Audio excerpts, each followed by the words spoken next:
how to fix lag, increase FPS and run smoothly on Minecraft. In settings, you will see different options like these. Here click on the option Video Settings. Inside Video Settings, you will see different options like these.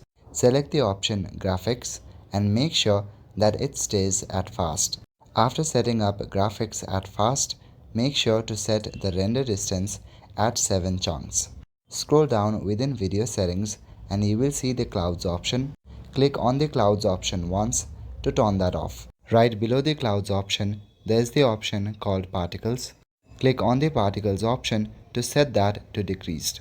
Below the option Particles, you will see Entity Shadows.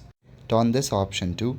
Again, within Video Settings, scroll down and you will see the option Use VBOs.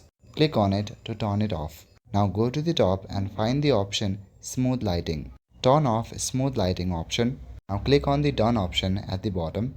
By setting these features, you will see a massive change on your gameplay. That's all for today. Thank you. That's all for today. Thank you. That's all for today. Thank you. That's all for today.